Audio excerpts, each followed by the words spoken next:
kind of feel like a bit of a hypocrite these days. One of the big things that I feel is important in the hobby, and as myself as a content creator, is to inspire younger people to model. And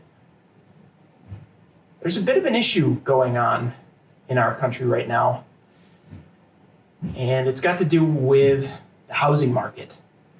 Younger people in their early 20s and late 20s even, right out of college, are no longer able to afford to move straight into a home when they graduate. Housing prices are on the climb, have been for the last few years. And there's not really any reason to believe that that's going to change. You see, I've actually spent a good portion of my career as a mortgage loan processor.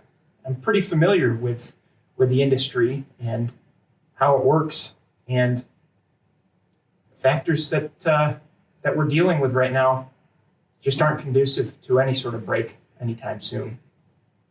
And without any sort of permanent residence, without any sort of large basement, like I've been so blessed to have myself, younger modelers are having to find different means for modeling. Some go with a shelf layout, some go with a small portable switching layout, and there's other types as well, like modular. I've got friends who are very big into modular N-scale and T-track, N-track, getting into Fremo N. All those are really, really great, awesome stuff. But I think for me, if I want to help inspire younger modelers, there's only one way I really am inspired to do so, and that's through Fremo Model Railroading.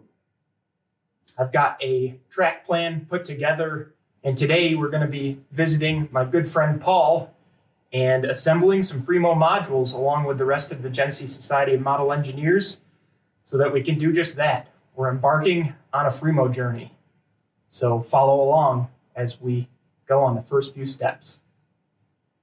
All right, so first things first here, let's check out the track plan. Been working in AnyRail here for about the last 2 to 3 months, working on a track plan for myself and the rest of the Genesee Society of Model Engineers. And we've come up with what we think is a really cool idea, and that involves modeling the Depew, Lancaster, and Western Batavia branch in HO scale, in Fremo standards, of course.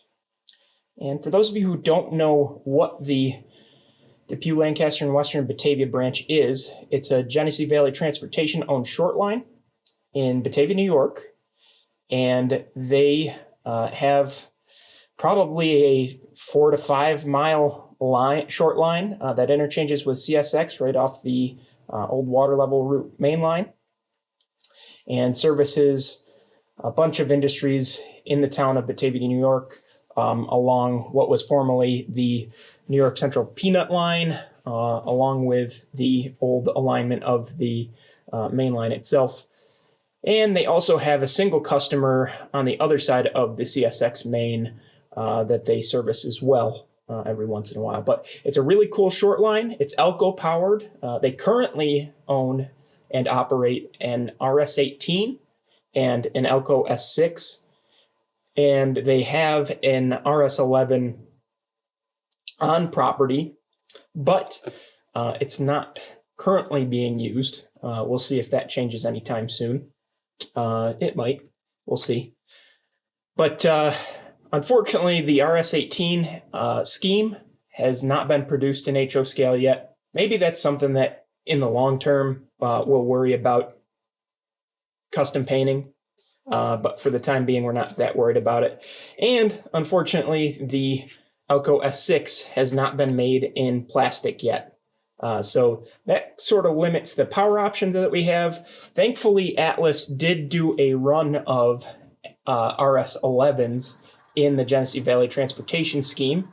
And I was lucky enough to be able to pick one of those up.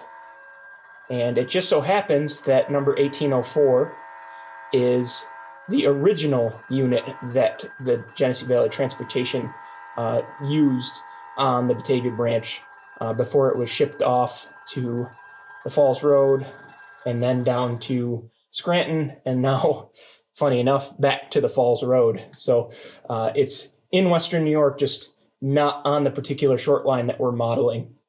But it'll have to do for now. It's a really cool unit in and of itself. You'll see as I show you this video, I've done a bunch of work to this locomotive.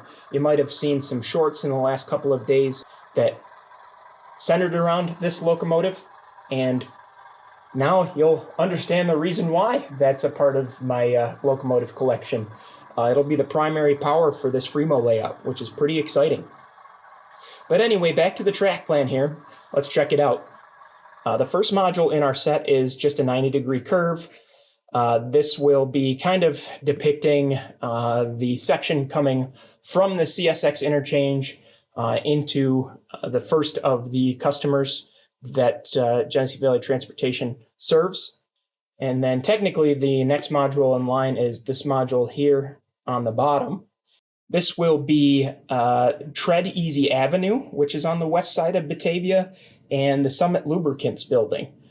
Currently, Summit Lubricants does not get rail traffic, and actually in talking with some people that are in the know with the railroad, I found out that they actually, in this building, only ever got one boxcar worth of deliveries at this warehouse before it became Summit Lubricants, and never did again, unfortunately. So the siding is still usable. I've seen them store scrap gondolas, extra scrap gondolas there. So operationally, it'll still make sense. It'll still be a fun location to model as well. So no big deal there. The next module in the line will actually be this one here. This will be the Genesee Lumber Spur right here on the left-hand side. And then as we work our way over to the right, we're actually going to have the Route 98 crossing right about here. And then that works into the modules that I'm building myself, which are these four way up along the top. It could be pretty silly for me to take on two more modules than anybody else from the club is taking on. But this stretch is really a stretch of railroad that means something to me. This is a stretch of railroad which I'm relatively familiar with. I used to work right in downtown Batavia, and on my lunch breaks, I would go grab some Wendy's, pull off to a parking lot that was kind of situated just about here, and I would watch them switch while I ate my lunch before I went back to the bank and restarted my shift. So it's a really cool stretch of railroad. You've got, this is the stretch just east of Route 98. And then you have a turnout where it goes to kind of double track, but it's really just a runaround siding. And with a double track bridge over top of the Tonawanda Creek. And then you work your way further east. This is the roundhouse where they store their locomotives right here. We're going to have to figure out how to kind of scratch build that in a way that fits on the module. I'm just using a Walther's roundhouse as kind of a general footprint there. And then as you work your way further east, you also have the transload warehouse. And just south of the transload warehouse, you also have a spur where they load and unload scrap gons. And then there's also one other loading and unloading location on this scene. And that's actually going to be the spur itself here that goes to the roundhouse. Because the lead to the roundhouse is actually sort of paved in, they're able to load and unload rebar, lumber, and those sorts of things right here at this location as well. From what I understand, Genesee Valley Transportation actually supplies lumber for multiple customers, not just Genesee Lumber, which is on the module that'll end up being just to the railroad west of mine. So it's pretty neat. It's plausible to have multiple different lumber customers. Just one is served through the warehouse here, which is pretty cool. So from the warehouse, we work our way further east. We skip a little bit of Genesee Valley Transportation trackage just to get to the next area where there's a little bit of switching. And that's where we get to the trackage that's between Swan Street and Harvester Avenue. This is a really cool stretch here. There's the old Harvester Center, which is a very massive building that used to have a lot of rail traffic. There's still a bunch of businesses operating out of the storefronts along Harvester Avenue and within the main building itself, but the stretch right along the tracks is kind of in rough shape. And then just south of that, we also have Altium Packaging, and that'll be an active customer getting plastic pellet cars, which is pretty neat. And then the final module that one of our club members is building is this one here. This is going to be the Baskin Livestock facility. The locals watching this video will know that actually, I believe just last week, sadly, this building burned down and they're actually still investigating the cause of the fire. It happened last Saturday. It's pretty much a total loss from what it looks like. But this is a really cool facility where they were getting every once in a while a load of fertilizer in and out. And it'll make for fun operations, at least for us, even though unfortunately it's no longer going to be in existence, at least in the iteration that it was. We'll see. Maybe they'll rebuild it. We'll see. But there we have it. That's all of the modules that we'll be building here. And let's head over to Paul's and get started.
All right, well, there you have it.